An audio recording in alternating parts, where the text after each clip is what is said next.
श्री हरे नमः। श्री गणेशाय नमः। श्री सरस्वती नमः। श्री मातृपितृशरण कमलेभ्यो नमः। वंशी विभूषितकरानबनीरदाभा पीताम्बरादरुणबिम्बफलाद्वरुष्टात् पूर्णेन्दुसुन्दरमुखात् दरविन्दनेत्रात् कृष्णात् परं किमपि तत्त्वमहं न जाने। नारायणं नमस्कृत्य नरं चैव नरोत्तमं देवीं सरस्वतीं व्यासं ततो जयमुदीरे।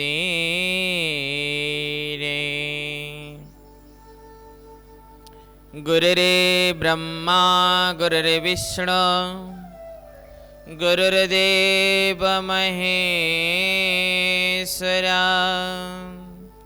गुरुर्साक्षात् परब्रह्मा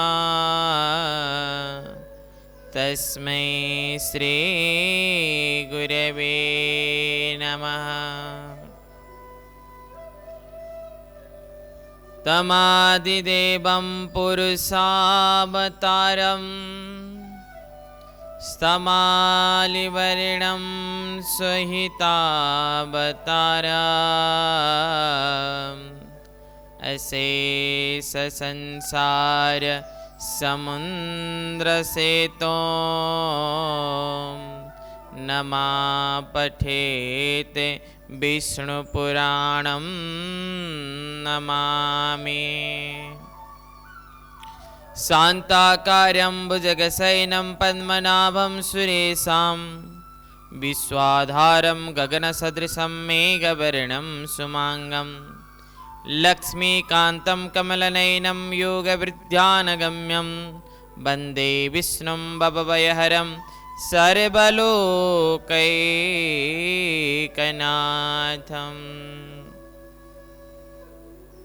वंशाकल्पतरुर्भ्यश्च कृपासिन्धुरेवैव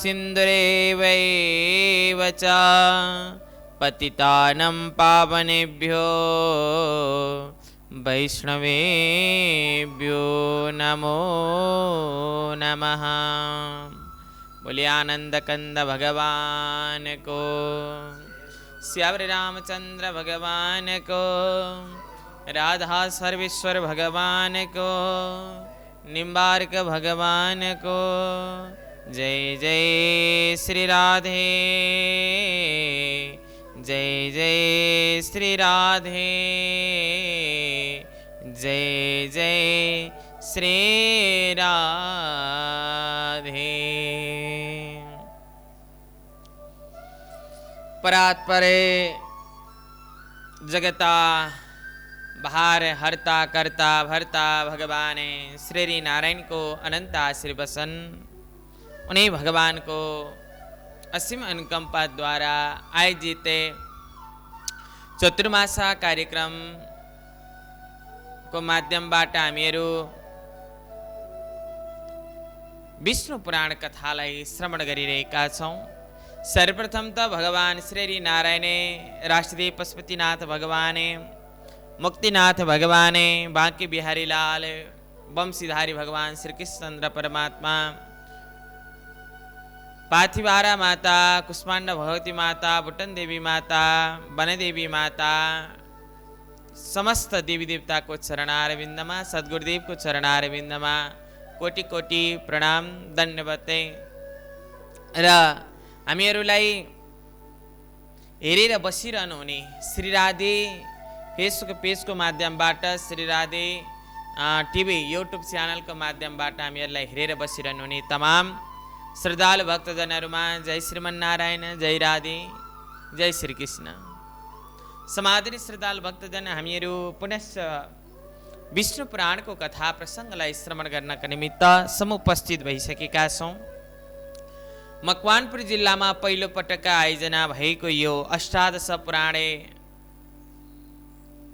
न भूतो न भविष्यति भन्छ, न पहिला भएको थियो न पछि हुन्छ या हुँदैन थाहा छैन। तर 81 सालको यो चतुर्मासाको सुपावन अवसरमा द क्यान्डिड फोटो स्टुडियोले आयोजना गरेको यो 18 पुराणे कथा हामीहरू घरमै बसी बसी यो अलौकिक भगवानका गाथाहरूलाई श्रवण गर्ने सो अवसर हामीहरूले प्राप्त गरिरहेका छौँ। मैले हजुरहरूलाई भनिरहेको छु कि यो मनुष्य चोला त्यत्तिकै प्राप्त हुने कुरा होइन। 84 लाख नरक यातना भोग गर्दै अन्तिम समयमा किरा फट्याङ्ग्रा इत्यादिकै योनिबाट जन्मदै जन्मदै अन्तिम समयमा मानव चोला हामीहरूले प्राप्त गर्दछौँ। यदि यो मानव चोला प्राप्त गर्दाखेरि पनि जीवनलाई कल्याण गराउनको निमित्त सकिएन, जीवनलाई सतमार्गमा चलाउनको निमित्त सकिएन भने जीवन के छ? व्यर्थ छ। हेर्नुहोस्, खानु बस्नु सुत्नु त एउटा बाटोमा हिँड्ने कुत्ताले पनि गरिरहेको हुन्छ, सन्तान जन्माइरहेको हुन्छ। यसले हामीहरूको त्यति मात्रै कर्तव्य होइन, त्यति मात्रै काम होइन।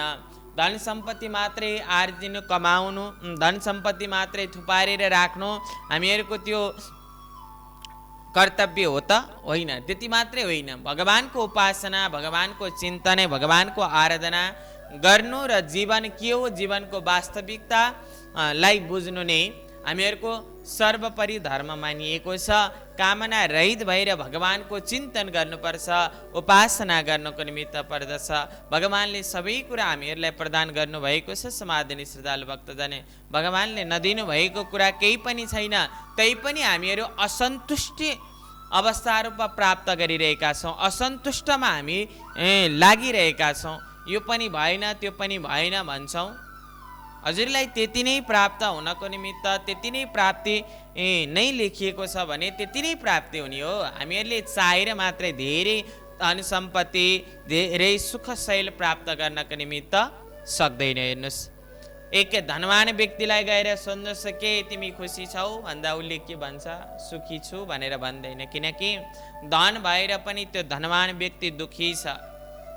किनकि उसलाई लाग्छ कि मसँग यति प्रशस्त धन सम्पत्ति छ, रात्रिकालीन सत्रमा चोरी लाग्ने हो कि चोरले आएर मेरो गलामा छुरा चलाएर धन सम्पत्ति लिएर जाने हो कि भन्ने त्यो एउटा भय उसलाई पनि छ। र नहुनेवाला व्यक्तिलाई नभएर के छ? दुखी छ। यसै प्रकार धन सम्पत्ति इत्यादि भनेको हामीहरू जति रहन्छौँ त्यतिन्जेलसम्म नै विषय भोगको निमित्त हामीहरूले प्राप्त गरिरहेका छौँ। यसै कारणले गर्दा भनिएको छ कि कोही तन दुखी, कोही मन दुखी, कोही धन बिन रहत उदास, थोडे थोडे सब दुखी सुखी रामको दास भनिएको छ। कोही तन दुखी छन्, कोही मन दुखी छन्, कोही धन बिन रहत उदास, थोडे थोडे सब दुखी सुखी रामको दास। यसै कारणले गर्दा समादरणीय श्रद्धालु भक्तजन, सुखी व्यक्ति त्यो हो जो जीवात्माले जीवनको वास्तविकतालाई बुझेको छ। भगवानको चरणारविन्दमा, रामको चरणारविन्दमा, कृष्ण लक्ष्मीनारायण भगवानको चरणारविन्दमा, शिवजीको चरणारविन्दमा मनलाई अर्पित गरिरहन्छ। हर समय सत्सङ्गको आश्रय लिइरहन्छ। उनी के छ? प्रसन्न छ, उनी सुखी छ।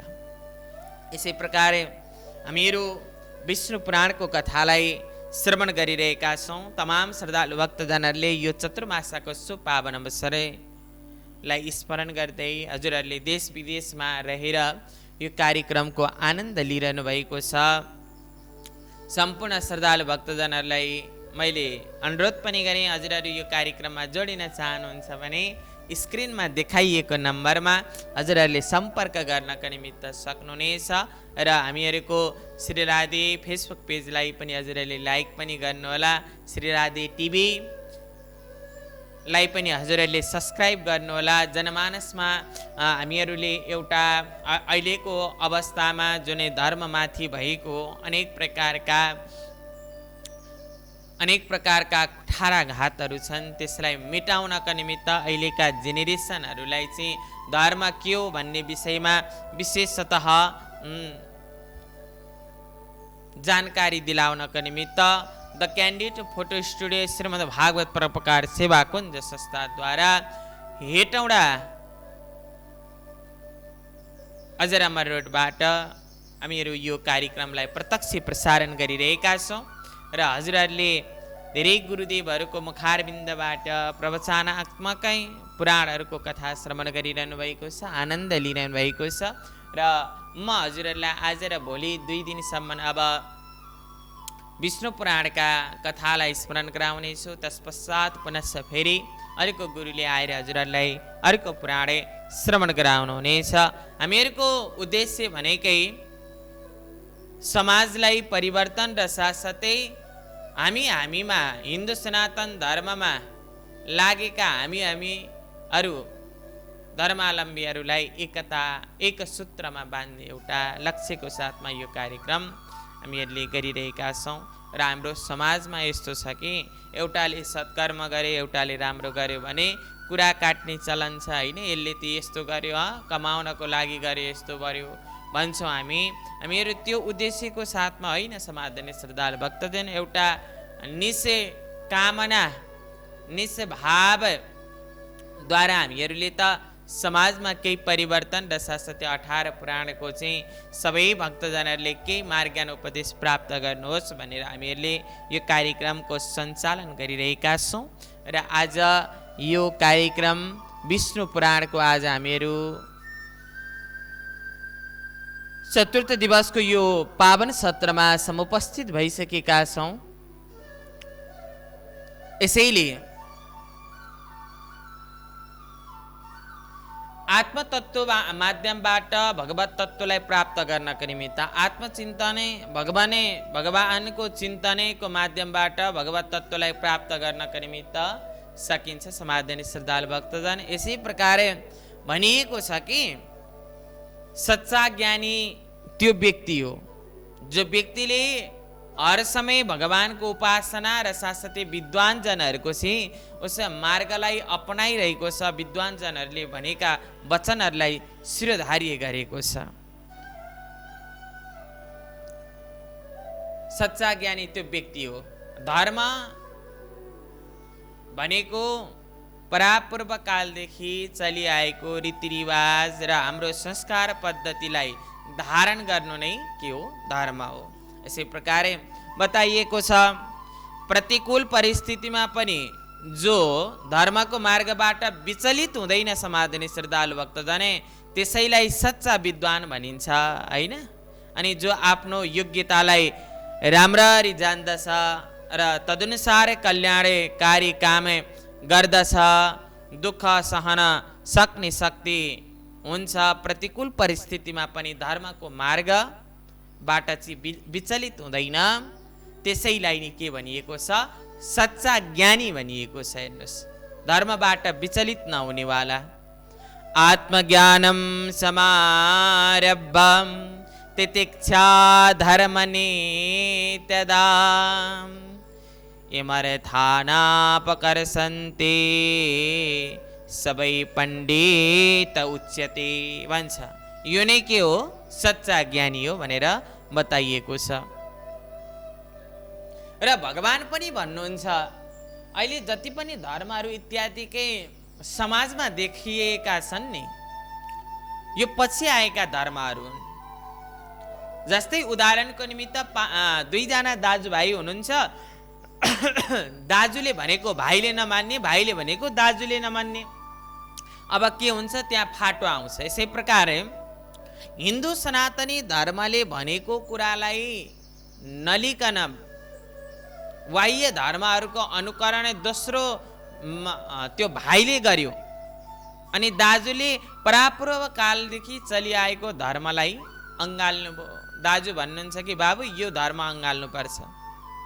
यसै कारणले गर्दा भगवान स्वयं भनिरहनु भएको छ, सबै धर्मलाई परित्याज्य गर्दै शरणम मेरो शरणमा आऊ, अवश्य मेव तिमीहरूको कल्याण हुनेवाला छ। सबै थरीका धर्महरूलाई त्यागेर मेरो शरणमा आऊ, म तिमीहरूलाई सबै पाप कर्मबाट के गरिदिन्छु, उद्धार गरिदिन्छु। यसैले तिमीहरूले कुनै प्रकारको चिन्ता लिनु पर्दैन। सर्वधर्म परित्याज्यम मामेकम शरणम व्रजः। स्वयं भगवान गीतामा भन्नुहुन्छ कि सबै धर्मलाई परित्याग गरेर मेरो शरणमा आऊ, मेरो चरणमा आऊ, मेरो उपासना गर, मेरो चिन्तन गर, अवश्य मेव तिमीहरूले के हुनेछौ, मुक्ति गति प्राप्त गर्नको निमित्त सक्नेछौ। यसै प्रकारे समाधानी श्रद्धालु भक्तजन एको धर्म एक धर्म, जुन धर्म भनेको वैदिक हिन्दू सनातनी धर्मै हो, त्यो भन्दा दोस्रो धर्म छैन भनेर हाम्रो शास्त्रले बताउँछ। हेर्नुहोस्, यसै प्रकार यो विष्णु पुराण स्वयं पराशर नाम गरेका ऋषिले मैत्री नाम गरेका ऋषिलाई श्रवण गराइरहनु भएको छ। अब पञ्चम अंशमा गएर पाँचौँ अंशमा गएर स्वयं मैत्री नाम गरेका ऋषिले यहाँ स्वयंकोसँग पराशर नाम गरेका ऋषिसँग प्रश्न गर्न लाग्नुभयो। निपाणाम कथिता स्वर्व भवता वंश विस्तार वंशानुचरितं चैव यथा वदनुवर्णिताम्। हजुरले वंश विस्तारको कथा सबै मलाई श्रवण गराउनुभयो। यसको पुत्र यो, यसको पुत्र यो भनेर मलाई हिजोको सत्रमा श्रवण गराउनुभयो प्रभु। अब त्यति मात्र नभएर हजुरले सौवरी नाम गरेका ऋषिका चरित्र, मानदाताको चरित्रलाई स्मरण पनि गराइबक्सिनुभयो। अनि स्वयं रामचन्द्र भगवान दशरथजी महाराजको घरमा आउनुभयो भनेर संक्षिप्त रूपमा रामचरित्र पनि मलाई हजुरले श्रवण गराइबक्सिनुभयो। सबै चरित्रहरूको वर्णन हजुरले गर्नुभयो। अब हे ब्रह्मर्षि, हे गुरुदेव, मलाई एउटै कथा सुन्ने इच्छा भएको छ। यदुकुलमा जो भगवान विष्णु अंश अवतार रूप धारण गरेर आइबक्सिनुभयो, भगवान स्वयं पुरुषोत्तम भगवानले पृथ्वीको भूभारलाई हरण गर्नका निमित्त पृथ्वीमा अवतार रूप धारण गरेर आइबक्सिनुभयो। अब यदुकुलमा भगवान कृष्णले कसरी अवतार रूप धारण गरेर आउनु पर्यो, कारण के थियो त? भगवानको यो भुद्रातलमा आउनुको कारण के थियो? हेर्नुहोस्, मैत्री नाम गरेका ऋषि प्रश्न गरिरहनु भएको छ। भगवान त कर्तुम अकर्तुम अन्यथा कर्तुम, भगवान गर्नको निमित्त, चलाउनको निमित्त वैकुण्ठमा बसेर पनि यो संसार चराचर जगतलाई चलाउन सक्नुहुन्छ होइन त समाधानी श्रद्धालु भक्तजन? यसै कारणले भगवान यदुकुलमा जन्मनुको प्रयोजन के हो त? भगवान किन पृथ्वीमा आउनुभयो? यो भुद्रातलमा अवतार रूप धारण गरेर आइबक्सिनुभयो, कृष्ण अवतार रूप धारण गरेर। यो बताइबक्सुस् कि भगवानले त वैकुण्ठमा बसेर राक्षसको उद्धार गर्नका निमित्त आउनुभयो भनौँ भने भगवान वैकुण्ठमा बसेरै रिमोट दबाएर तिनीहरूलाई गोविन्दाय नमो नमः गरिदिनको निमित्त त सक्नुहुन्थ्यो, तर भगवान आउनुको प्रयोजन के हो? भगवान कृष्णका चरित्रहरू के छन्? समाधानी श्रद्धालु भक्तजन, एउटा लामखुट्टेलाई मार्नका निमित्त, झिँगालाई मार्नका निमित्त गोलीको आवश्यकता पर्दैन, थप्पडको आवश्यकता, थप्पडले नै त्यसलाई मार्नका निमित्त सकिन्छ। गोलीको आवश्यकता पर्दैन। एक थप्पड मार्यौँ अर्थात् यसो गरेर हात बजाइदिउँ भने पनि त्यो लामखुट्टे झिँगा मर्दछ। यसै प्रकारे भगवानले त वहीँ बसेर पनि सबै कार्य गर्नका निमित्त सक्नुहुन्थ्यो, तर भगवान किन आउनुभयो? भगवान कृष्णका मङ्गलमय चरित्रहरू मलाई श्रवण गराइबक्सोस्। मैत्री नाम गरेका ऋषिले प्रश्न गर्नुभएको। स्वयं यता पराशर नाम गरेका ऋषि भन्नुहुन्छ कि हे मैत्री, तिमीले अति उचित प्रश्न गरेका छौ।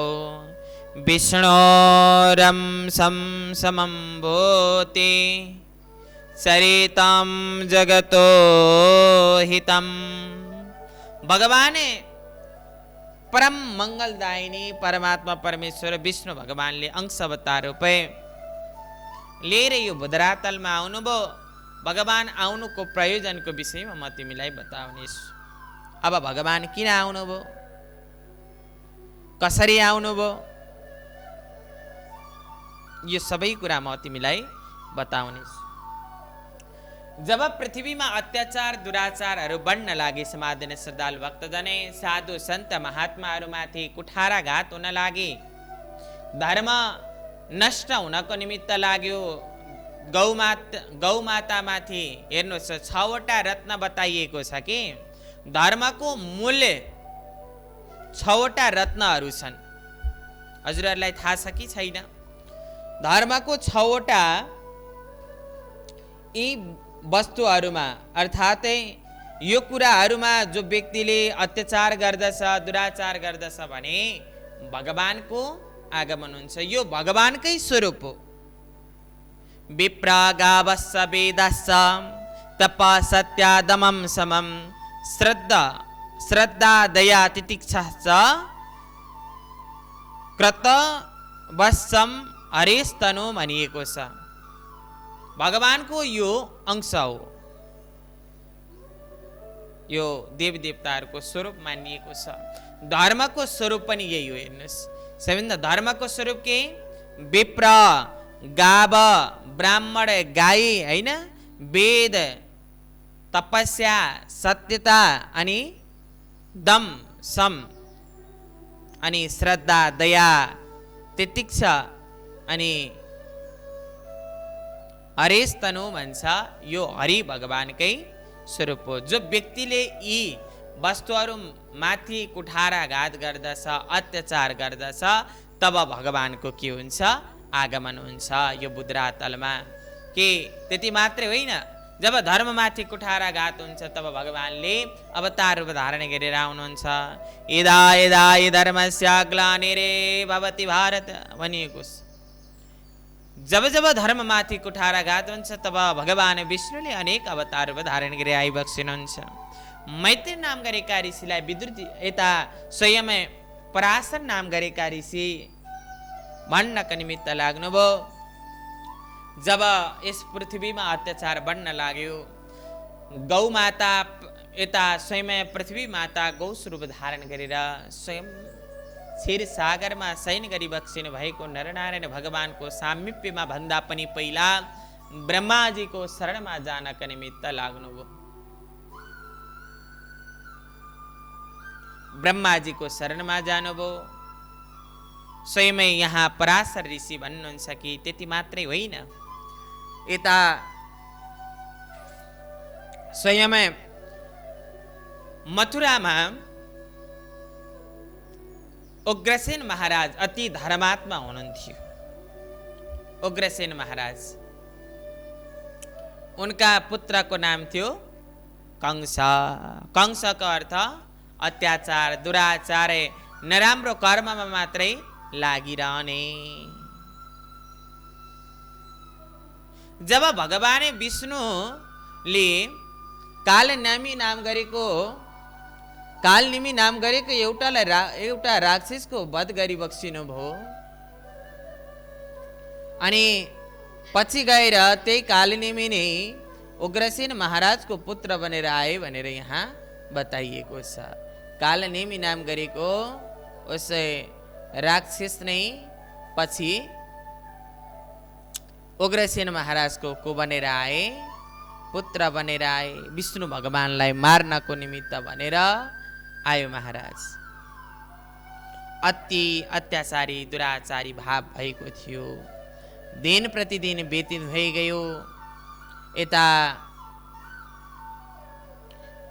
स्वयं देवक नाम गरेका महाराज हुनुहुन्थ्यो। कंसका काका, उनकै पुत्रीको नाम थियो देवकी। विवाह गरिदिने एउटा संकल्प गर्यो कंसले। अब उचित वर खोज्नको निमित्त निस्किरहेको छ। उचित वर खोज्नको निमित्त निस्क्यो। कसलाई दिने त भन्दा वसुदेवलाई दिने एउटा दृढ सङ्कल्पको साथमा आयो महाराज मथुरा। आएर आफ्नो बहिनीको विवाह धुमधामसँग देवकीको विवाह वसुदेवसँग गरेर त्यहाँबाट महाराजले आफ्नो बहिनीलाई लिएर रथमा राखेर अगाडि बढ्नको निमित्त लागिरहेको थियो। भागवतमा भन्दा अलिकति पृथक तरिकाले अति संक्षिप्त रूपमा यहाँ पराशरले बताउनु भएको छ है। हजुरहरूलाई लाग्ला गुरुले कथा छोडिदिनु भयो भनेर, तर होइन, पृथक छ कथा, संक्षिप्त रूपमा कथा यहाँ गान गरिएको छ विष्णु पुराणमा। जब कंस महाराजले बहिनीलाई रथमा राखेर त्यहाँबाट आफ्नो ज्वाइँको घर पुर्याउनको निमित्त हिँडिरहेको थियो, सही समयमा आकाशवाणी भयो। भनिरहेका छन् कि हे मूर्ख, आज जुन बहिनीलाई तिमीले लिएर आज अगाडि बढिरहेका छौ नि, त्यही देवकीको अष्टम सन्तान तिम्रो को बनेर आउनेछ? काल बनेर आउनेछ। अस्यास्त अष्टमो गर्भम प्राणानापहरे सते। अष्टम गर्भ तिम्रो प्राणे लिनेछ। अति भयभीत भयो महाराज। उसै समयमा कंसले खड्ग निकालेर बहिनीलाई मार्नका निमित्त लागे। उद्यान भयो महाराज। वसुदेवले आएर अनेक प्रकारले सम्झाउनु भयो, ए महाराज, आज तपाईँको जताततै जय जयकार भइरहेको छ। बहिनीको आज तपाईँ हत्या गर्नका निमित्त लागिरहनु भएको छ। हजुरलाई थाहा छ, विवाहको समयमा एक स्त्री लक्ष्मीको सम्मान हुन्छन्।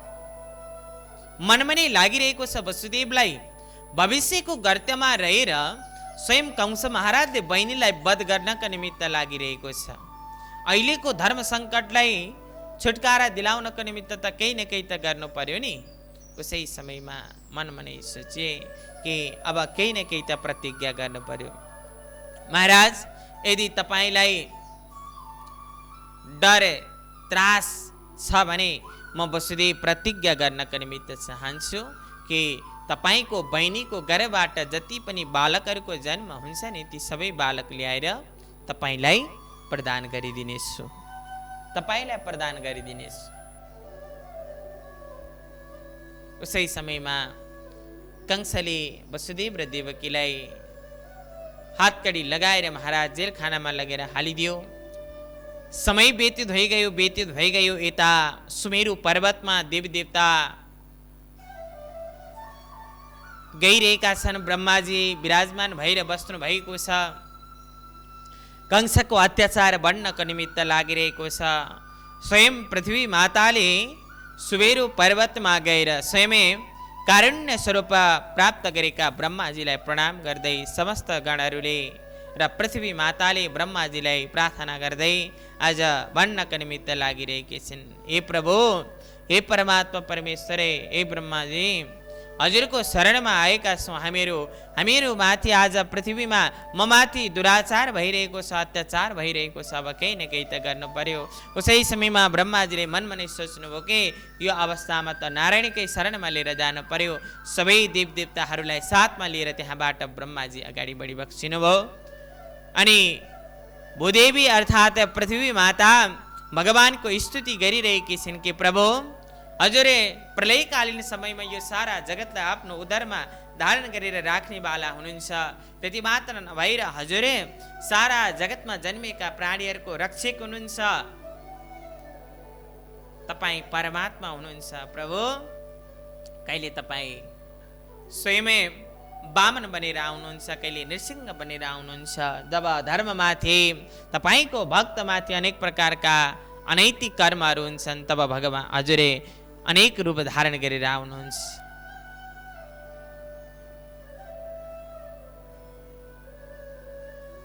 इस प्रकार भगवानका अनेक प्रकारका स्वरूपहरूको स्तुति भूदेवीले गर्नुभयो।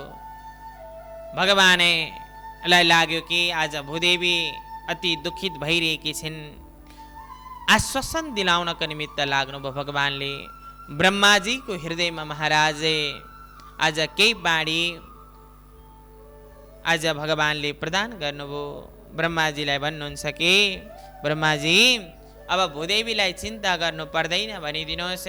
म अब केही समयपछि पृथ्वीको भूभारलाई हरण गर्नको निमित्त, पृथ्वीको रक्षाको निमित्त, धर्मको रक्षाको निमित्त अवश्यमेव आउनेछु भनेर भगवानले केही बाणी प्रदान गर्नुभयो। भूदेवीलाई, सारा देवदेवताहरूलाई ब्रह्माजीले सम्झाउन लाग्नुभयो।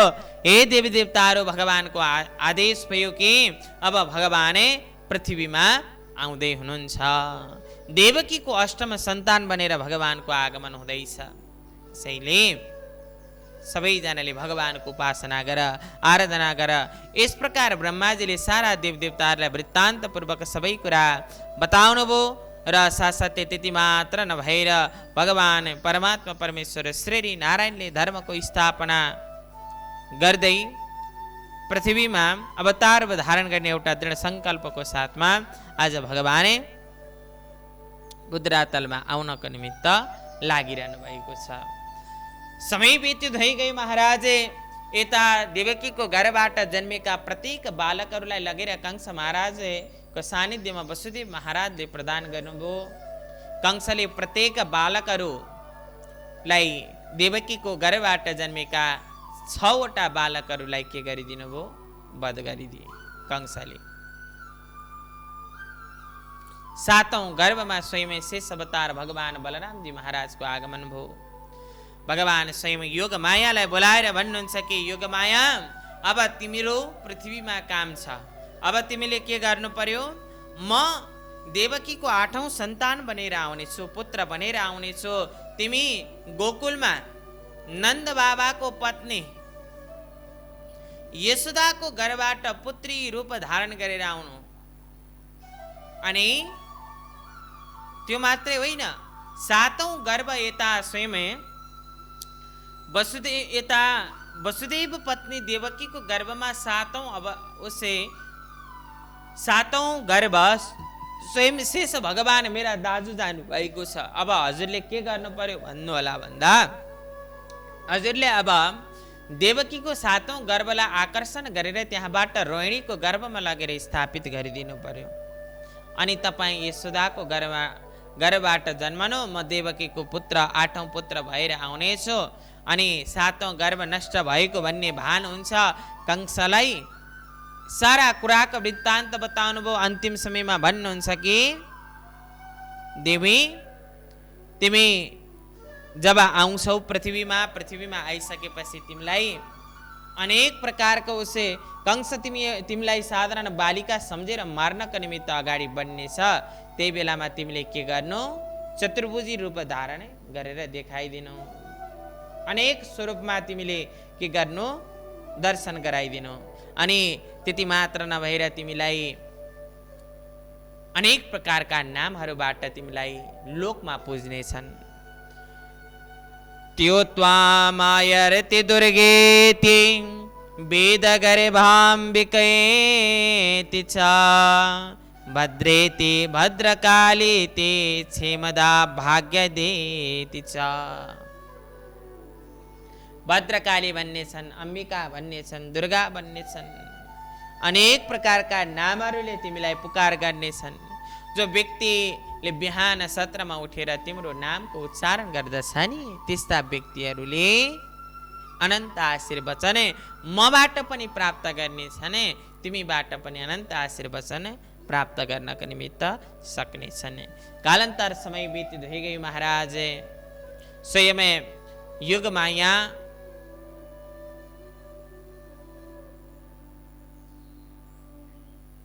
उसे योगमायाको उस आश्रयद्वारा स्वयं यता 7औं गर्भको आगमन भयो देवकीको गर्भमा।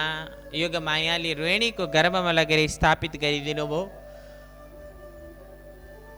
कंसलाई लागिरहेको छ कि आज मेरो डरको कारणले गर्दा 7औं गर्भ नष्ट भयो। 8औं गर्भमा साक्षात् जगदीश्वर जगतपिता परमात्मा परमेश्वर विष्णु भगवानको आगमन हुन लागिरहेको छ।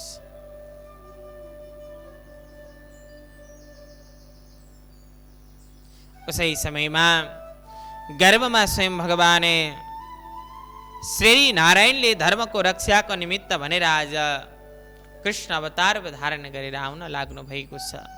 देवकीको गर्भमा आज भगवानले के गर्नुभयो, प्रवेश गरिबक्सिनुभयो।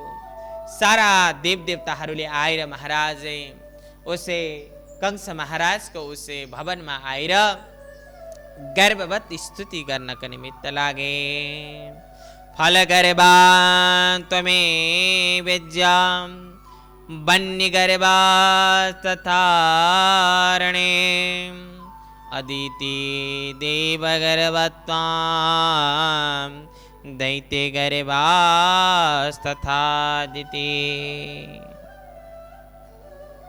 प्रभु ये सारा जगतलाई रक्षा गर्ने वाला, पालन गर्ने वाला हजुरै सत्य स्वरूप हुनुहुन्छ।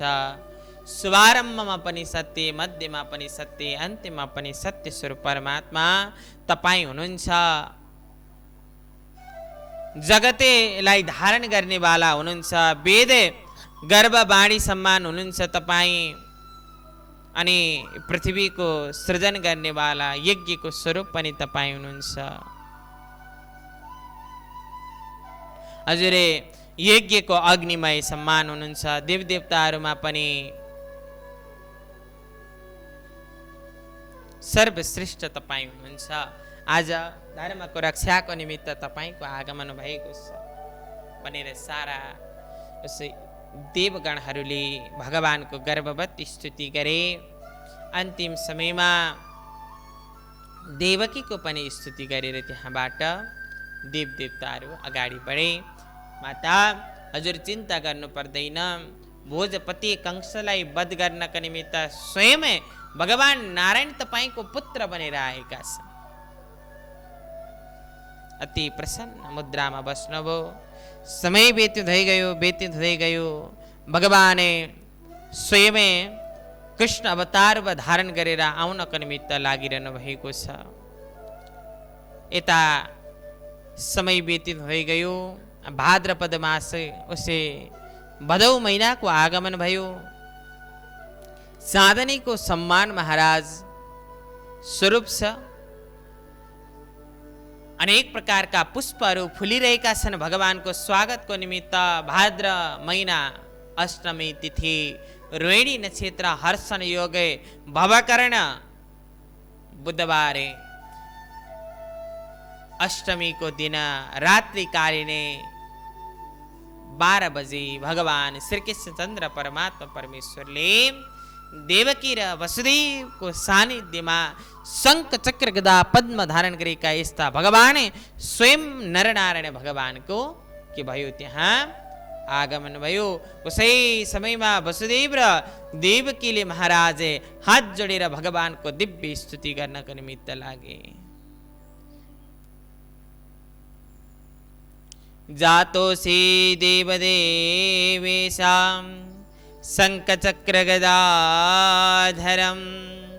दिव्यरूपमिदं देवा प्रसादेनोपसंहर।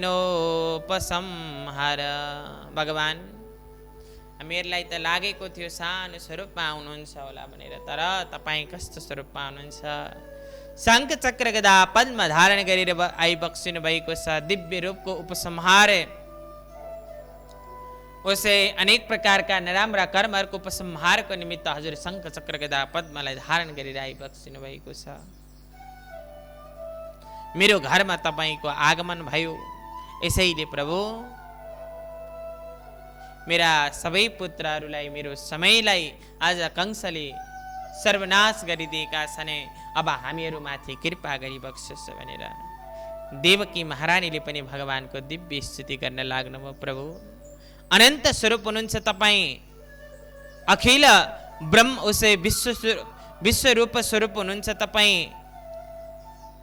गर्भमा स्थिर रहेर शरीर सम्पूर्ण लोकका प्राणीहरूलाई गर्भमा धारण गरेर राख्नेवाला हुनुहुन्छ तपाईँ। यसैले प्रभु हजुरको यो शङ्ख चक्र गदा पद्म स्वरूपमा मलाई देख्नको निमित्त इच्छा छैन। मलाई त एउटा बाल्य रूप देख्ने इच्छा भएको छ। यो अनन्त रूपो खिल विश्वरूपो गर्भे पिलोका वपुषा विवर्षते प्रसीदता मे सह देवदेवो यो माया विस्कृत बाल रूप। बालक रूपमा तपाईँलाई देख्नका निमित्त चाहन्छु म। उसै समयमा भगवानले सारा कुराको वृत्तान्त बताउनु भयो। भगवान भन्नुहुन्छ कि पूर्व जन्ममा हजुरहरूले मलाई पुत्र रूपमा प्राप्त गर्नका निमित्त घोर तपस्या गर्नुभयो। आज पुत्रको रूपमा प्राप्त गर्नुभयो। यसैले माता पिता हजुरहरू चिन्ता मान्नु पर्दैन। मलाई छोडेर आउनु कहाँ? गोकुलमा त्यहाँ नन्द बाबा र यशोदाको घरमा एक कन्याको जन्म भएको छ। कन्यालाई लिएर आउनु, मलाई त्यहीँ राखिदिनुहोस्। समय आइसकेपछि तपाईँको नजिकै म अवश्य मेब आउनेछु भनेर सारा कुराको वृत्तान्त बताउनु भयो। र उसै समयमा भगवाने अति बाल्य रूप धारण गरेर माया विस्कृता बाल रूप, उसै समयमा बाल रूपमा स्वरूप प्राप्त गरेर भगवाने देवकीको उसै काखमा समुपस्थित हुनुभयो। बोलो बालकृष्ण भगवानको। यस प्रकार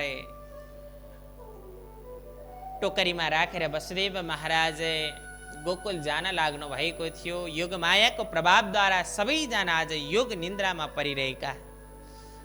टोकरी उठाउन खोज्नु भएको, हातका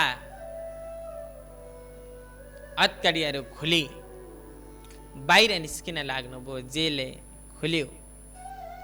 बाहिर आउनुहुन्छ उसले चौकीदारी गर्नेवाला सेनाहरू सुतिरहेको अवस्थामा देख्नुभयो। जब बाहिर निस्किनुभयो, मेघलाई लाग्यो कि भगवानको आगमन भएको छ। के गर्नु पर्यो? केही न केही त भगवानको स्वागतको निमित्त मैले केही त अर्पित गर्नु पर्यो नि। उसै समयमा मन्द मन्द गर्जना गर्दै मेघबाट अति मन्द मन्द गर्जित मेघ गर्जना गर्न लागे। मेघ भगवान पनि अनि मन्द मन्द जलधारा गरेर भगवानको स्वरूपलाई स्वागत गरिरहेका छन्। सारा लोक अति प्रसन्न भइरहेका छन्। आज सारा जगतै प्रसन्न मुद्रामा छन्। खोला नाला पर्वते वृक्षे वटवृक्षे तुलसी महारानी सबै आज प्रसन्न भएका छन्। भगवानको आगमन भएको छ। अगाडि बढे शेष भगवानलाई लाग्यो कि मेरो भगवानको भर्खर आगमन भएको छ। तर कति निर्दय रहेछ यो मेघ। हेर, मन्द मन्द गर्जना गरिरहेको छ, पानी बर्साइरहेको छ। केही न केही त गर्नु पर्यो। उसै समयमा शेष भगवानले आफ्नो फणद्वारा भगवानको रक्षा गरे पानीबाट।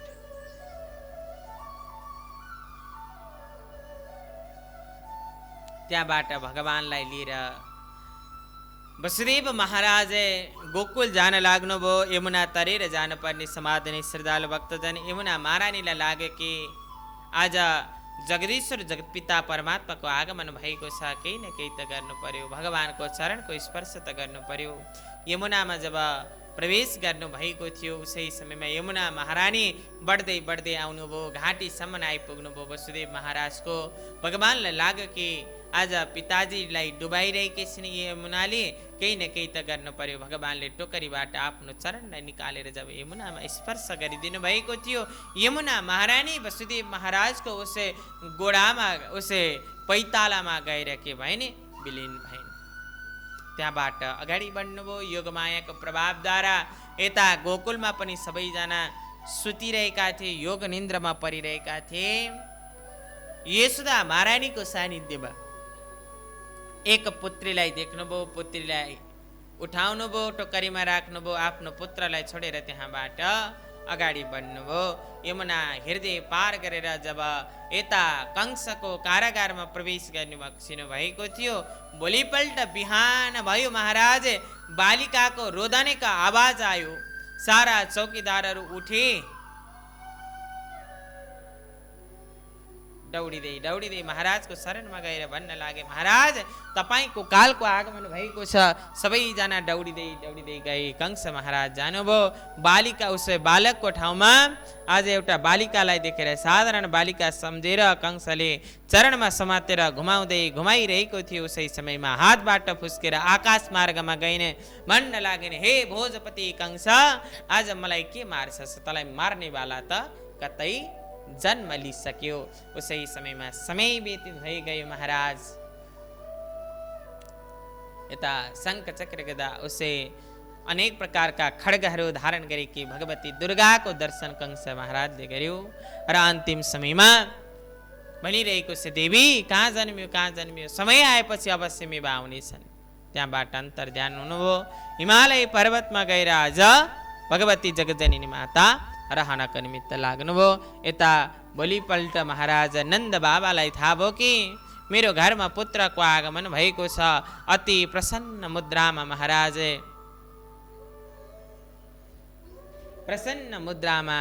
आज रहेका छन् नन्द बाबा र यशोदा महारानी। र स्वयं कंस महाराजले देवकी र वसुदेवको सानिध्यमा आएर क्षमा याचना मागे, बहिनी आज आकाशवाणी देवदेवताको कुरा सुनेर मैले तिम्रा सारा बालकहरूको वध गरिदिएँ, मलाई क्षमा गरिदेऊ, कारागारबाट मोक्ष गति प्रदान गराइदिए। र अन्तिम समयमा बिचारी देवकी महारानी के बोल्न सक्नु, शान्त मुद्राबाट त्यहाँबाट बाहिर निस्किने। उसै प्रकारे कंस महाराजले स्वयं एक पुतना नाम गरेकी राक्षसनीलाई बोलाएर भन्नको निमित्त लागिरहनु भएको छ कि हे पुतना, यो ब्रजमण्डलमा आजको दिनदेखि हिजोको दिनदेखि जति पनि बालकहरूको जन्म भएको छ उनीहरू सबैलाई तिमीले के गर्नु पर्यो? वध गर्नु पर्यो। पुतना नाम गरेकी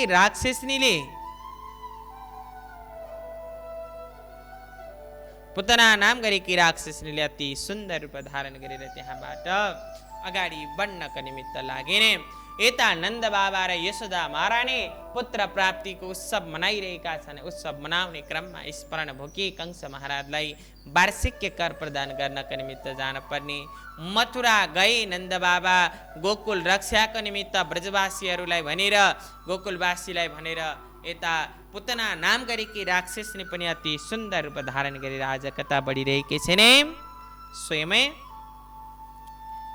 गोकुल तर्फ बढिरहेकी छिन्। पराशर नाम गरेका ऋषि भन्नुहुन्छ, विमुक्तो वसुदेवोऽपि नन्दस्या सकटं गता प्रविष्टं दृष्ट्वानन्द पुत्र जातो ममेति च। अति प्रसन्न मुद्रामा नन्द बाबा हुनुहुन्छ। पुतना नाम गरेकी राक्षसले आज गोकुलमा जन्मेका बालकहरूलाई वध गर्नको निमित्त आज अगाडि बढिरहेकी छिन्। प्रत्येक जन्मेका साना साना बालकहरूलाई के गर्न लागे नै पुतना नाम गरेकी राक्षसनीले वासातम गोकुले तेषां पूतना बालघातिनी सुप्तं कृष्णमुपादाय रात्रौ तस्मै स्तनं ददौ। सबै बालकहरूलाई कालकोट बीच स्तनमा लगाएर आएकी छिन् पुतना नाम गरेकी राक्षसनी। रात्रिकालीन सत्रमा यशोदा महारानीको उसै भवनमा गइन्। साधारण बालक सम्झेर स्वयं पुतना नाम गरेकी राक्षसनीले भगवान कृष्णलाई आज बालगोपाललाई के गर्न लागिरहेकी छिन्? स्तनपान गराउन लागिरहेकी छिन्। भगवानलाई लाग्यो कि आज यो पुतना नाम गरेकी राक्षसनी मलाई स्तनपान गराउनको निमित्त आएकी छिन्। मेरी माताले गर्नुपर्ने कार्य आज पुतनाले गरिरहेकी छिन्, केही न केही त गर्नु पर्यो। उसै समयमा भगवानले मनमा नै सोच्नुभयो कि यसको उद्धार त अवश्य हुनेछ। पुतना नाम गरेकी राक्षसनीले भगवान कृष्णलाई साधारण बालक सम्झेर महाराज उठाइनी काखमा राखिन् अनि स्तनपान गराउनको निमित्त लागिन्। भगवानले सबैभन्दा पहिला विषलाई ग्रहण गरी बक्सिनुभयो, तत्पश्चात दुधलाई ग्रहण गरी बक्सिनुभयो अनि भगवानले पुतना नाम गरेकी राक्षसनीको प्राणलाई नै के गर्न लाग्नुभयो, पान गर्न लाग्नुभयो। साते मुक्त महारावा विच्छिन्न स्तन्नयोरे बन्दना पपात पूतना भूमौ म्रियमाणाति भीषणा। भगवानले जब पुतना नाम गरेकी राक्षसनीको स्तनको साथसाथै दूधको साथसाथै भगवानले प्राणलाई नै पान गरिदिनु भयो। पृथ्वीमा पछारी पुतना नाम गरेकी राक्षसनी धडामसँग सारा गोकुलवासीहरू दौडिँदै आए। यशोदा महारानी आउनुभयो। यसो हेर्नुहुन्छ, विकराल स्वरूप धारण गरेकी पुतना नन्द बाबा यता गोकुललाई परित्याग गरेर मथुरा जानुभएको। स्वयं वसुदेव महाराजले सारा कुराको वृत्तान्त बताउनु भयो। गोकुलमा उत्पात हुनेवाला छ। नन्द बाबा भगवानको नारायणको नाम उच्चारण गर्दै, बराह भगवानको नाम उच्चारण गर्दै, वामनो रक्षतो तदा भवन्तो क्षणदत्त भूतः त्रिविक्रमा क्रमा त्रैलोक्याम श्रद्धायु ततः भनेर अनेक भगवानका शङ्ख चक्र गदा पद्म धारण गरेका भगवानका 24 अवतार स्वरूपको स्मरण गर्दै भगवानको नाम संकीर्तन गर्दै त्यहाँबाट अगाडि बढ्न लागे। नन्द बाबा वसुदेवको वचनलाई शिरोधार्य गर्दै यता गोकुलमा पुतना नाम गरेकी राक्षसनीको अन्त्य भइसकेको थियो। जब आइपुगे नन्द बाबा यसो हेर्नुहुन्छ, पुतना मरिरहेकी सारा कुराको वृत्तान्त बताए। गोकुलवासीहरूले पुतना नाम गरेकी राक्षसनीको शरीरलाई के गरिदिए, उसै समयमा सबैजना मिलेर टुक्रा बनाएर दाह संस्कार गरिदिए भनेर यहाँ जानकारी दिलाइबक्सिनु भयो। र यस प्रकार भगवान श्री कृष्णचन्द्र परमात्माले पुतना नाम गरेकी राक्षसनीलाई पनि वध गरिबक्सिनु भयो। एक समयको कुरा हो, भगवान कृष्ण परमात्मा परमेश्वर यता फर्किन सक्ने हुनुभयो, यता फर्किन सक्ने हुनुभयो। र उसै समयमा त्यही कोक्रोमा शयन गराइराख्नु भएको थियो। यशोदा महारानीले कोक्रोको सानिध्यमा एकै सकट नाम गरेको दैत्य आएको थियो महाराज खेलौनाको स्वरूपमा। भगवानले त्यो सकट नाम गरेको दैत्यलाई पनि एक लात्ती प्रहार गरेर गोविन्दाय नमो नमः उद्धार गरिबक्सिनु भयो। र भगवानका अनेक प्रकारका लीलाहरू चल्दै चल्दै गइरहेका छन्।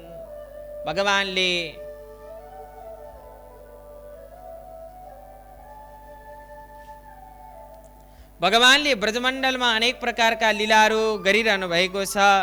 एक समयको कुरा, स्वयं वसुदेव महाराजले गर्गाचार्यजी महाराजलाई भन्नुभयो कि हे गर्गाचार्यजी महाराज, तपाईँ त सबै कुरा जान्नेवाला हुनुहुन्छ।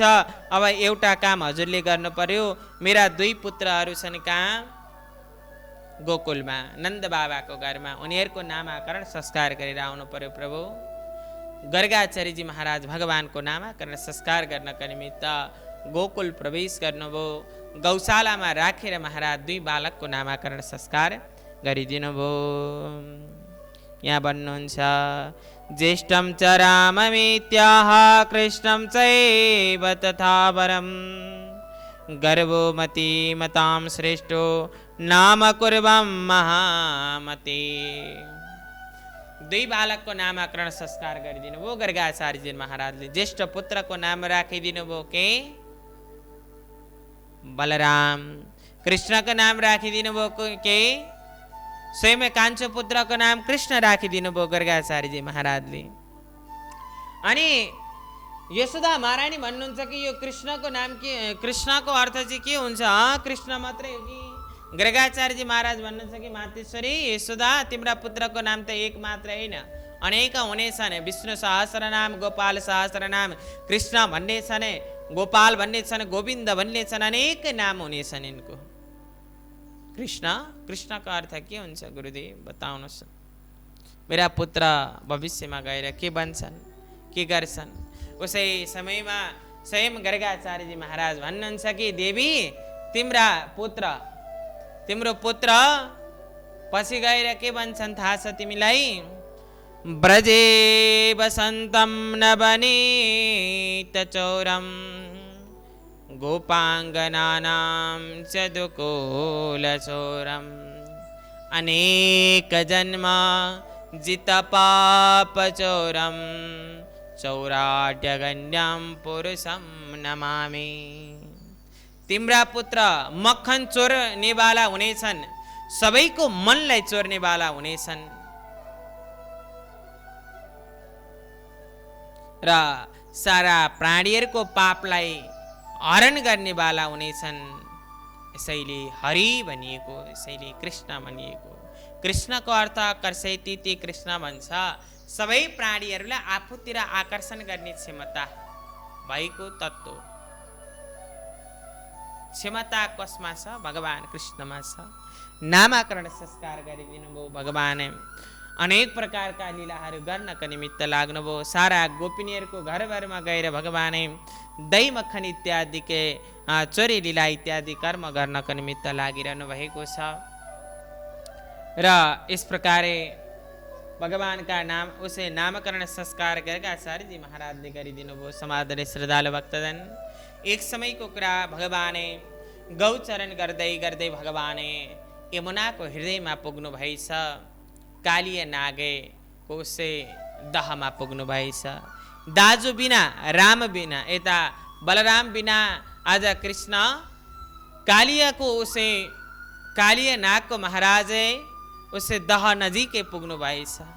यसो हेर्नु भएको कालिया नागको त्यो मुखबाट निस्केको विषको कारणले गर्दा वरिपरि भएका वटवृक्षहरू सुकिरहेका, जलचरहरू सबै मरिरहेको अवस्थामा देख्नुभयो। भगवानलाई लाग्यो कि आज यसले अनेक प्रकारको मेरो यमुना हृदयलाई दूषित गरिरहेको छ, केही न केही त गर्नु पर्यो भनेर भगवान उसै समयमा कालिया दहमा हम फाल्नुभयो। एउटा एकै ब्रजवासीले देखिरहेका यशोदा महारानी सारा गोपिनीहरूको ग्वालबालहरूको सामिप्यमा गएर भन्न लागे, आज भगवान कृष्ण, आज कृष्ण कालिया दहमा हम फालेका छन्।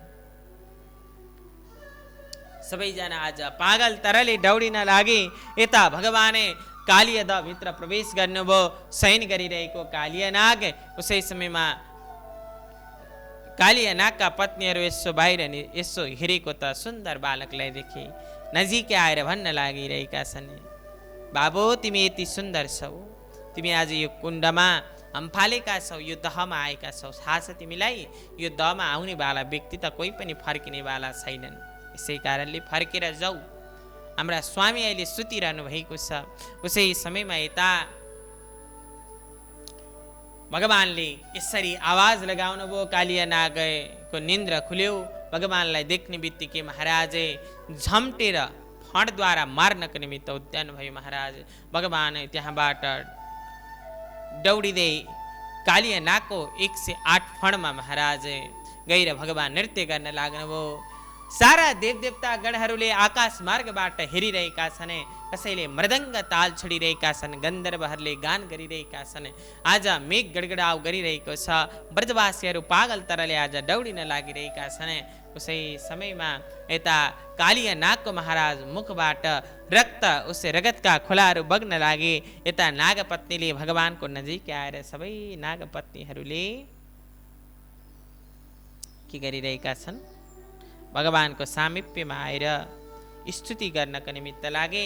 सारा गोपी ग्वालहरू आज भगवान कृष्णको दर्शनको लालसामा शीघ्र यमुना हृदय उस यमुना तट पर आइरहेका छन्।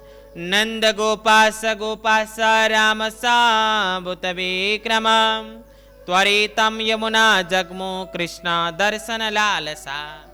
कृष्ण दर्शनको निमित्त यमुना तटमा हृदय कराउँदै यशोदा महारानी आइरहनु भएको छ। सारा गोप गोपिनीहरू आइरहेका छन्। अन्तिम समयमा नागपत्नीले आफ्नो पतिदेवको यो अवस्थालाई देख्ने बित्तिकै स्तुति गर्न लागे। ज्ञातोऽसि देवदेवेश सर्वज्ञा त्वमनुत्तमां परम ज्योतिरचित्यां ये तत्दं स परे परमेश्वरा न सथा सस्तुरार्थे तो यमुनार्थ्यं भवं विभो स्वरूपं वर्णनं तस्य कथं योषे करिष्यति। इस प्रकार नागपत्नीले स्तुति गरे। अनि कालिया नागलाई पनि लाग्यो कि अष्टकोणे स्वभाव परिपूर्ण भएका भगवान नरनारायण भगवान नै हुनुहुन्छ। स्वभावै अष्टगुणे विशिष्ट परम ऐश्वर्य निरतिशय भगवान स्वयं नरनारायण भगवान नै हुनुहुँदो रहेछ भन्ने भावना साथसाथै भगवानको स्तुति गर्न लागे। अन्तिम समयमा भगवानको स्तुति गरे र भगवान भन्नुहुन्छ कि तिमीलाई बस्नका निमित्त मैले रमणद्वीप प्रदान गरेको छु। सारा कुराको वृत्तान्त दिलाउँदै त्यहाँबाट सारा नागै कालिया नाग पत्नी र कालिया नागलाई त्यहाँबाट त्यो यमुना हृदयलाई छोडेर जानको निमित्त भगवानले आदेश दिनुभयो। त्यहाँबाट भगवान उही कालिया नागको फणमा बसेर बाहिर निस्किनुभयो।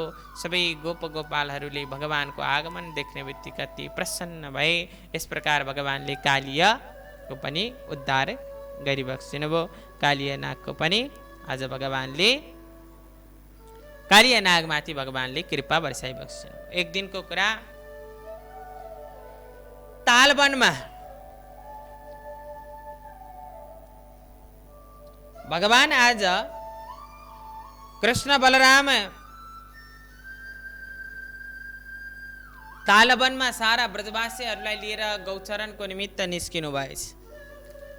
सारा गोपालहरूले भन्न लागे, हे कृष्ण, हामीहरूलाई ज्यादा भोक लागिरहेको छ। हे बलराम महाराज, धेरै भोक लागिरहेको छ। यो तालवनमा धेरै वृक्षहरू छन्, फलदार वृक्षहरू, तर के गर्ने, यो तालवनमा एकै धेनुकासुर नाम गरेको दैत्य बस्दछ। अब केही न केही त गर्नु पर्यो हजुरले। बलरामजी महाराज अगाडि बढिबक्सिनुभयो र उसै समयमा धेनुकासुर नाम गरेको दैत्यलाई बलरामजी महाराजले उद्धार गरिबक्सिनुभयो र अन्तिम समयमा सारा ब्रजवासीहरूले बलरामजी महाराजको जय जयकार गर्दै यस स्थानमा भएको अनेक प्रकारका फलहरूलाई ग्रहण गर्न लागे। बलरामले धेनुकासुरको चरणमा समातेर अनेक वृक्षहरूमा ठोक्काउँदै ठोक्काउँदै शरीरलाई शान्त दिलाइदिनु भयो।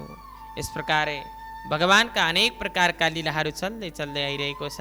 प्रलम्ब नाम गरेको सुरलाई पनि भगवान कृष्णले उद्धार गरिबक्सिनु भयो। समाधानी श्रद्धालु भक्तजन, अब शरद ऋतुको आगमन भयो।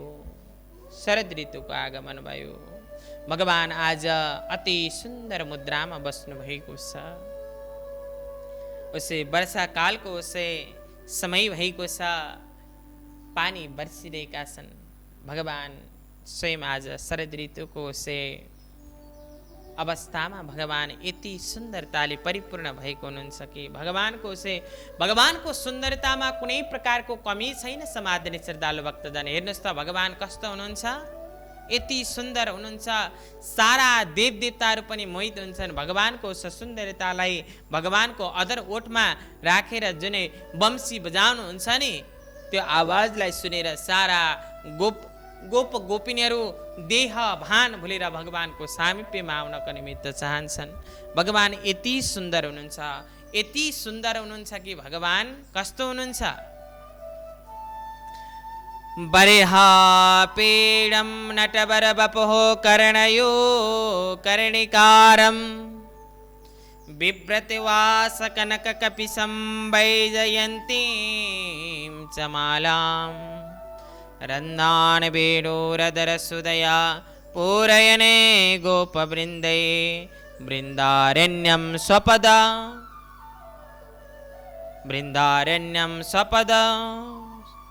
रमणं प्राविशत गीत कीर्तिम। भगवान अति सुन्दर हुनुहुन्छ। बरहा पीडम नटवर बपु कर्णयो कर्णिकारम। हेर्नुहोस् त भगवानले के लगाउनु भएको छ, कुण्डल लगाउनु भएको छ, पीताम्बर वस्त्रलाई ओढ्नु भएको छ, मयूर मुकुटलाई धारण गरी बक्सिनु भएको छ भगवानले। अब भगवान यति सुन्दरताले परिपूर्ण भएको हुनुहुन्छ। हेर्नुहोस्, धेरै सुन्दरताले परिपूर्ण भएको। बरहा पीडम नटवर बपु कर्णयो कर्णिकारम बिभ्रत वास कनक कपिशं वैजयन्तीं च मालां रन्दान वेणु रदरसुदया पूरयन् गोपवृन्दै बृन्दारण्यं स्वपद रमणं प्राविशत गीत कीर्तिम। भगवान अति सुन्दरताले परिपूर्ण भएको हुनुहुन्छ। भगवानले पीताम्बर धारण गर्नुभएको छ, कुण्डल लगाउनु भएको छ अनि मयूर मुकुट धारण गरी बक्सिनु भएको छ। हजुरहरूलाई थाहा छ समाधानी श्रद्धालु भक्तजन, भगवान कृष्णले मुकुटमा किन चाहिँ मयूरको प्वाख राख्नुभयो? यसमा धेरै अर्थहरू छन्। हामीहरूलाई लाग्छ भगवानले मयूरकै उसै प्वाख नै शिरमा किन राख्नुभयो त? एक समयको कुरा यसरी पनि बुझ्न सकिन्छ।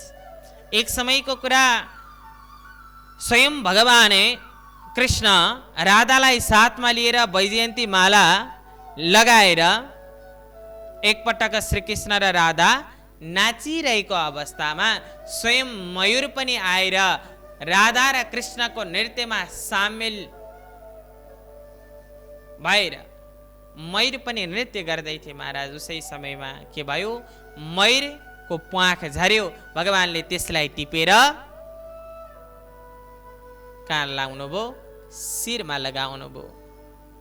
मयूरको यो राधिकासँगको प्रेमलाई, मायालाई देखेर मयूर जसरी नृत्य गरिरहेको थियो, त्यसै गरी भगवानले झरेको मयूरको पाखलाई आफ्नो शिरमा लगाई बक्सिनुभयो।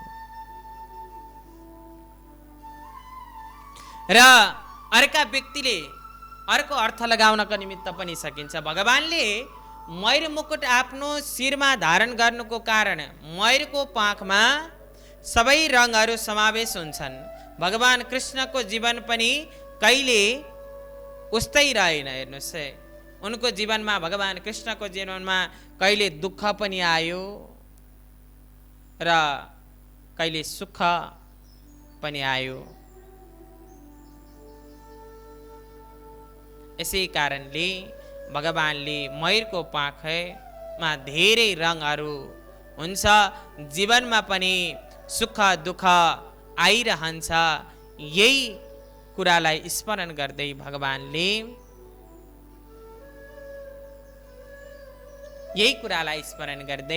यो संसार के छ, अति सुन्दर छ भन्ने भावनाद्वारा भगवानले आफ्नो शिरमा चाहिँ मयूर मुकुटमा चाहिँ भगवानले मयूरको पाख राख्नुभयो भन्छ। अनि त्यति मात्र नभएर अब ग्रहजन्य दोष निवारणको निमित्त भनेर पनि मयूरको पाखै राख्ने चलन पनि छ। भगवानले ग्रहजन्य दोष मेटाउनको निमित्त मयूरको पाख लगाउनु भयो भनेर पनि कति साधु सन्त महात्माहरूले भन्ने गर्नुहुन्छ। त्यति मात्रै होइन, मयूर ब्रह्मचारीको एउटा प्रतीक हो। ब्रह्मचारीको प्रतीक भएको कारणले गर्दा पशु पक्षीहरूमा सर्वश्रेष्ठ मयूर ब्रह्मचारी रूप धारणमा रहन्छ र त्यसै कारणले गर्दा भगवानले आफ्नो शिरमा के लगाउनु भयो? मयूरको पाख लगाउनु भयो। धेरै मानिसहरूले मयूर ब्रह्मचारीको प्रतीकको रूप हो भन्ने विश्वास पनि हामीहरू गर्दछौँ। हेर्नुहोस्, एउटा मयूरले आफ्नो जीवनभर एउटा मात्र मयूरसँग बस्दछ। मयूरको आँसु पिएर मयूरको जन्म हुन्छ। मयूरकै आँसु पिएर मयूरले मयूरको जन्म दिलाउँछ नै। यसैले भगवान श्रीकृष्णले, स्वयं भगवान कृष्णले यस्तो परिचय उसै पवित्र चरा अर्थात् मयूरको प्वाखलाई आफ्नो शिरमा लगाएर राख्नुभयो। त्यति मात्र होइन, भगवान श्रीकृष्णले मयूरको प्वाख लगाएर यो सन्देश दिनको निमित्त चाहनुहुन्थ्यो कि मेरा लागि सबै बराबर छन्। कृष्णका दाई शेषनागका अवतार थिए र मयूर सर्पको शत्रु हो। अनि निधारमा मयूरको पाख लगाएर उनले मित्र र शत्रुमा समानता रहनु पर्दछ भन्ने एउटा सन्देश प्रवाह गर्नका निमित्त पनि भगवानले आफ्नो शिरमा के राख्नुभयो? मयूरको प्वाखलाई राख्नुभयो भनेर बताइएको छ। यसैले मयूरको प्वाख सर्वश्रेष्ठ छ। समाधानी श्रद्धालु भक्तजन, कि ब्रह्मचारीको प्रतीक हो मयूरको प्वाख। अनि ग्रहजन्य दोष निवारणको निमित्त मयूरको प्वाखको आवश्यकता पर्दछ। साधु सन्त महात्माहरूको वचन छ। यस प्रकार शरद ऋतुको समयमा सारा गोपिनीहरूलाई आनन्द प्रदान गर्नका निमित्त भगवानले बम्सी बजाउनु भयो। सारा गोपिनीहरूको आगमन भयो र सारा गोपिनीहरूलाई भगवानले आज के गर्नुभयो आनन्द प्रदान गर्नको निमित्त लागिरहनु भएको छ।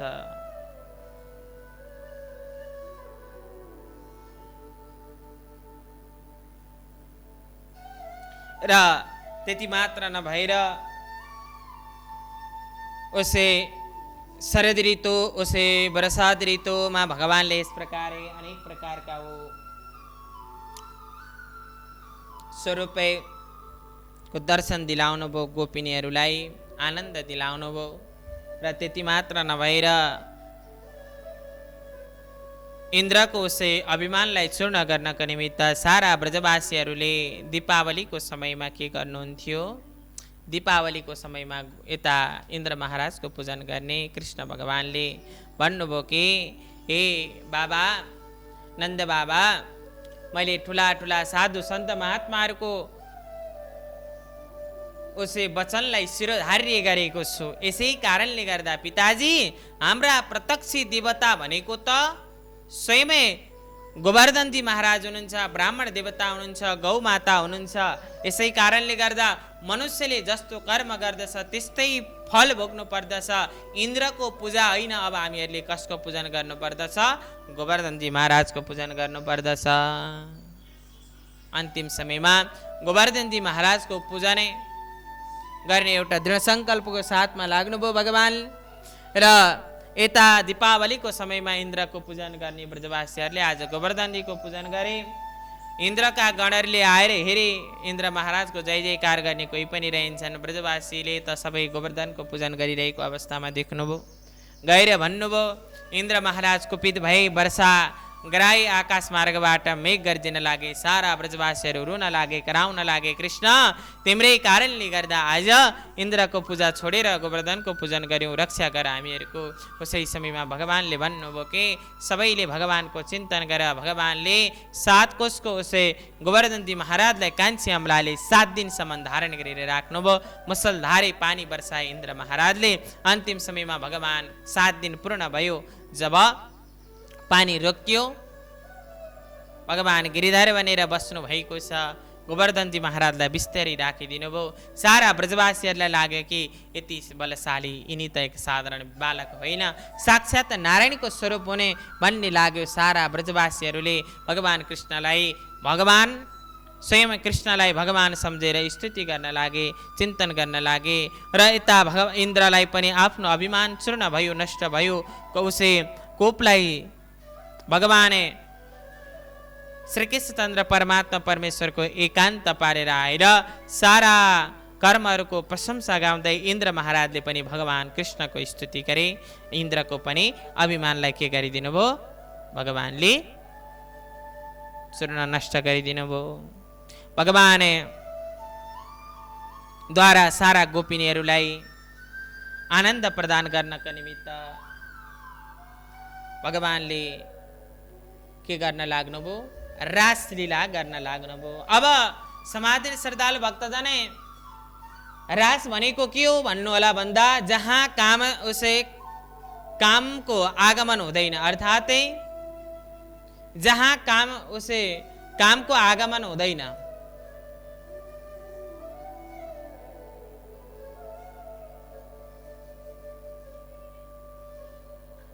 बोले आनंद कंद भगवान को। रासलीला भनेको के हो भन्नु होला भन्दा समाधान श्रद्धालु भक्तजन, जहाँ कामदेवको आगमन छ, जहाँ देवी देवताहरूको आगमन भएको छ, त्यो नै रासलीला हो। उसै काम वासनाहरूलाई पनि अडिक तरिकाले राख्नको निमित्त, दबाएर राख्नको निमित्त सक्ने क्षमता कोसमा छ, भगवान श्री कृष्णमा छ। यस प्रकार भगवानले सारा गोपिनीहरूलाई आनन्द प्रदान गर्नको निमित्त रासलीला गरी बक्सिनुभयो। रासलीला गर्ने क्रममा गोपिनीहरूमा अभिमान आयो। जगदीश्वर जगतपिता भगवान मेरो हामीहरूको सानिध्यमा आएर यसरी नृत्य गरिरहेका छन्, भगवान अन्तर्ध्यान हुनुभयो। अन्तिम समयमा सारा गोपिनीहरूले भगवानका अनेक प्रकारका लीलाहरूको अनुकरण गर्दै गर्दै त्यहाँबाट कहाँ बढे, अगाडि बढे। वटवृक्षलाई गएर सोध्न लागे महाराज। र अगाडि चल्दै थिए, भगवानले साथमा राधिकालाई साथमा लिएर जानुभएको थियो। भगवानले एक स्थानमा राखेर अनेक प्रकारका श्रृङ्गार इत्यादि गर्नुभएको, त्यस स्थानमा पुग्नुभयो र अन्तिम समयमा त्यहाँ फुलहरूका गुच्छाहरू टिपेर राखिरहेको अवस्थामा देखे गोपिनीहरूलाई अति जलन हुन लाग्यो, रुन लागे, कराउन लागे। सही समयमा सारा गोपिनीहरूलाई लाग्यो कि अब हामीहरू एउटै काम गर्ने, अब हामीहरू यमुना हृदयमा जाने अनि यमुना हृदयमा गएर आफ्नो पञ्चभौतिक शरीरलाई परत्याग गरिदिने भन्ने भावना स्वात्मा अति विहोल रूपे हुँदै गोपिनीहरू आज कृष्ण दर्शनको पिपासु बन्दै बन्दै त्यहाँबाट उसै गोपिनीहरू त्यहाँबाट कहाँ अगाडि बढे, यमुना हृदयमा अगाडि बढे। सबै कृष्ण दर्शनको निमित्त आज के भइरहेका छन्, लालायित भइरहेका छन्। र रोइरहेको गोपिनीहरूलाई देख्ने बित्तिकै भगवान आज आउन लाग्नुभयो। निर्भीततास्तात गोप्यो निराशा कृष्ण दर्शने यमुना तीरमा साध्य जगुसरितं तथा कृष्ण कृष्णेति कृष्णेति प्राह नान्यो दुधिरयते। कृष्ण दर्शनको निमित्त भनेर बसिरहेका गोपिनीहरू आज श्रीकृष्णचन्द्र परमात्मा त्रिभुवन रक्षकै लीला बिहारी भगवान कृष्णचन्द्रको उहाँ आइरहेको अवस्थामा गोपिनीहरूले देखे। सबै गोपिनीहरूको मनोभावनालाई पूर्ण गर्नको निमित्त भगवानले के गर्नुभयो, रासलीला गरी बक्सिनुभयो। यस प्रकार भगवानले रासलीला गर्नुभयो अनि वृषभासुर नाम गरेको दैत्यलाई पनि भगवानले उद्धार गरी बक्सिनुभयो। र कंसका कृष्णको से कंसलाई थाहा भयो कि नारद नाम गरेका ऋषिको सानिध्यमा को माध्यमबाट आज कृष्ण बलराम देवकी र वसुदेवको पुत्र हुन् भन्ने पुनः देवकी वसुदेवलाई लिएर आएर बन्दी गृहीत बनाइदिए। अक्रूर काकालाई बोलाएर ब्रजमण्डलमा पठाइदिनु भयो। अक्रूरे काकाको साथमा स्वयं भगवान श्रीकृष्णचन्द्र परमात्मा आफ्ना माता यशोदालाई गोपिनीहरू सबैलाई फर्केर आउँछु भनेर एउटा आश्वासन दिलाएर भगवान वृन्दावनलाई परित्याग गरेर कहाँ जानुभयो, मथुरा जानुभयो। जाने क्रममा बाटोमा अक्रूर काका स्नान गर्नको निमित्त जानुभएको अक्रूर काकालाई भगवानले अनेक स्वरूपको दर्शन दिलाइदिनु भयो र भगवानले केसीको पनि उद्धार गरी बक्सिनु भयो। अक्रूर काका त्यहाँबाट पुनः मथुरा प्रवेश गरिसकेपछि मथुरामा प्रस्थान गर्ने बित्तिकै यता गोपिनीहरू विरहमा परिरहेका छन्, फर्केर आउँछन् भन्ने आश्वासन दिएर अगाडि बढ्नुभयो। भगवान मथुरा प्रवेश गर्ने बित्तिकै रजकको उसै वध गर्नुभयो अनि माली भगवानको अनन्य भक्त मालीलाई पनि भगवानले कृपा वर्षाइ बक्सिनुभयो। कुब्जामाथि कृपा वर्षाउनुभयो। भगवानले कंस महाराजको उस दरबारमा राखिएको धनुषको भङ्ग गरिदिनुभयो। कुबल्यापीड नाम गरेको हात्तीको वध गर्नुभयो। चाँडो र मुष्टिकासुर मल्ल युद्धमा भगवान समर्पित हुनुभयो। चाँडो र मुष्टिकासुरलाई कृष्ण बलरामले वध गरिदिए र त्यति मात्र नभएर कंस मामालाई पनि भगवान कृष्णले उद्धार गरी बक्सिनुभयो र साथसाथै त्यति मात्र नभएर अगाडि गएर स्वयं बताइरहनु भएको छ कि भगवानले आफ्ना माता पितालाई बन्दीगृहीतबाट छुटकारा दिलाउँदै आफ्नो हजुरबुवा उग्रसेनलाई उस राज्य अभिषेक गराउँदै भगवानको यज्ञ पवित्र संस्कार गरेका आचार्यजी महाराजले गरेर भगवान पढ्नको निमित्त उज्जैनमा शान्तिपनि गुरुदेवको आश्रममा जानुभयो। यता भगवान पढेर 64 दिनमा 64 विद्याको आर्जन गर्दै आफ्ना मरेर गएका उस गुरुपुत्रलाई समर्पित दुर्दक्षिणाको रूपमा भेट गराउँदै त्यहाँबाट पुनः भगवान फर्केर आउनुभयो। जरासन्धले भगवानमाथि अति एक प्रकारले आक्रमण गरिरहेको छ। अन्तिम समयमा भगवानले जरासन्धको पनि पराजय गराइदिनु भयो र यस प्रकारले भगवानले मथुरालाई परित्याग गर्दै अति दुर्गम अर्थात् अति आनन्ददायी स्थान उसै द्वारकाको निर्माण गरी बक्सिनुभयो। उसै कालिया वनको पनि भगवानले भस्म गर्दै मुचकुन्द नाम गरेको राजाको आश्रय लिँदै कालिया वनको पनि भस्म गराउनुभयो भगवानले। अनि मुचकुन्दलाई अनन्त आशीर्वचन प्रदान गर्दै मुचकुन्दले भगवानको तपस्या गरे, भगवानको दिव्य धामलाई प्राप्त गरे। एक समयको कुरा, बलरामजी महाराज ब्रजमण्डलमा जानुभयो। सारा गोपिनीहरू प्रसन्न भए। कृष्ण आज यता बलरामको आगमन भएको छ। सबैजना खेल्न लागे, कुद्न लागे। एक दिनको कुरा, खेल्ने क्रममा गर्मी भएछ अनि यमुनाजी महारानीलाई बोलाउनु भएको। यमुना आएनन्। यमुनाजी महारानीलाई स्वयं बलरामजी महाराजले आफ्नो हल मुसलद्वारा आकर्षण गरिबक्सिनु भएको कथा पनि यहाँ अति भयभीत भएर बलरामजी महाराजको शरणमा परेन र रुक्मिणीसँग भगवानले 25 वर्षको अवस्थामा विवाह गर्नुभयो। विदर्भ देशका अधिपति महाराज कुन्निनपुरका नाम गरेको नगरका राजा हुनुहुन्थ्यो भीष्मक। भीष्मकका एक पुत्रको नाम थियो रुक्मी। रुक्मी अर्थात् भीष्मकका एक पुत्र रुक्मी र साथसाथै पुत्रीको नाम थियो रुक्मिणी। अब आफ्नो बहिनीको विवाह शिशुपालसँग गर्नको निमित्त लाग्यो रुक्मी। अन्तिम समयमा भगवान श्रीकृष्ण परमात्मा परमेश्वरले कुन्निनपुरमा गएर रुक्मिणीको हरण गर्नुभयो। रुक्मिणीबाट प्रथम पुत्रको जन्म भयो, जसको नाम हो प्रद्युम्न। महाराज सम्रासुरले लगेर समुद्रमा लगेर फालिदियो। एउटा माझीले भेटेर पुनः सम्रासुरलाई ल्याएर टक्राइदियो। सम्रासुरले कही घरमा रहेर प्रद्युम्न बढ्दै गए। अनि प्रद्युम्न भनेको कामदेवको स्वरूप। एक दिनको कुरा, भोलेनाथ समाधि मुद्रामा बस्नु भएको थियो। कामदेवले अनेक प्रकारका काम बाणहरू प्रहार गरे। भोलेनाथले आफ्नो तेस्रो नेत्र खोल्ने बित्तिकै काम भस्म भयो। रति महारानी रुन लागिन्, कराउन लागिन्। अन्तिम समयमा भगवान भन्नुहुन्छ कि द्वापर युगमा कृष्णको आगमन हुनेछ, कृष्णको पुत्र बनेर आउनेछन्। तिमी त्यतिसेलसम्म प्रतीक्षा गरेर बस। समय बित्दै गयो। प्रद्युम्नको आगमन भयो। रति महारानी जानुभयो सम्रासुरकोमा।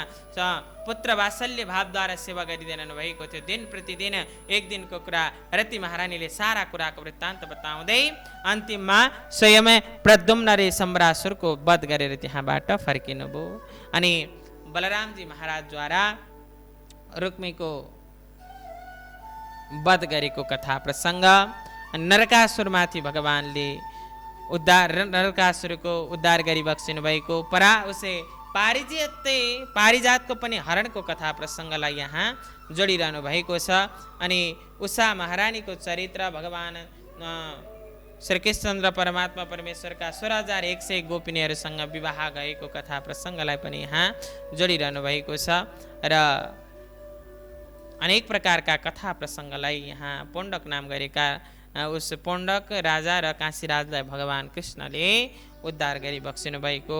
उसै साम्बको विवाहको कथा प्रसङ्गलाई स्मरण गराइरहनु भएको छ। र त्यति मात्र नभएर ऋषिहरूद्वारा यदुवंशीहरूमा श्राप र साथसाथै भगवानले 125 वर्षको अवस्थामा यो भूभारलाई हरण गर्दै भगवान स्वधाम प्रस्थान गरिबक्सिनुभयो। त्यही दिनदेखि भगवान स्वधाम जानुभयो। अनि यादवहरूको अन्त्येष्टि संस्कार, परीक्षितको राज्य अभिषेक, पञ्च पाण्डवहरू पनि स्वर्ग आरोहण गए। र अन्तिम समयमा भगवान जब स्वधाम जानुभयो त्यही दिनदेखि के को आगमन भयो? कलियुगको आगमन भयो। अब कलियुगमा कलि धर्मको निरूपणको कथा प्रसङ्ग हामीहरू आजको सत्रमा होइन, भोलिको सत्रमा श्रवण गर्नेछौँ। समाधान श्रद्धाल भक्तजन, यो विष्णु पुराणमा कृष्ण भगवानका केही संक्षिप्त रूपमा कथा प्रसङ्ग स्मरण गराइएको थियो। मैले हजुरहरूलाई यो कथा प्रसङ्ग स्मरण गराएँ। हजुरहरूले आनन्दपूर्वक श्रवण गर्नुभयो। र भोलि हामीहरू कलिको धर्मको निरूपणको विषयमा, कलि धर्म के हो त्यसको विषयमा परिचर्चा गर्नेछौँ। र हजुरहरू अष्टादश पुराण मध्ये विष्णु पुराणको कथा प्रसङ्गलाई स्मरण गरिरहनु भएको छ। कृष्ण चरित्रलाई स्मरण गरिरहनु भएको छ आनन्दपूर्वकै। यसै कारणले समाधान श्रद्धाल भक्तजन, हजुरहरूले यो मौका नगुमाउनुहोला। श्रीराधे युट्युब च्यानललाई सब्सक्राइब गर्नुहोला। अनि श्रीराधे फेसबुक पेजलाई पनि हजुरहरूले लाइक सेयर गर्नुहोला। यो कार्यक्रमलाई जनमानसमा पुर्याउनको निमित्त हजुरहरू पनि लागि पर्नुहोला। हजुरहरूको अनन्त आशीर्वचन हामीलाई प्राप्त भइरहेको छ। र यो कार्यक्रममा जोडिन चाहनुहुन्छ भने पनि हजुरहरू जोडिन सक्नुहुनेछ। स्क्रिनमा देखाइएको नम्बरमा हजुरहरूले सम्पर्क गर्न सक्नुहुनेछ भन्दै आज यो चतुर्थ दिवसको यो विष्णु पुराणका कथा प्रसङ्गलाई यहीँ विराम दिन चाहन्छु। अस्तु श्री हरे नमः।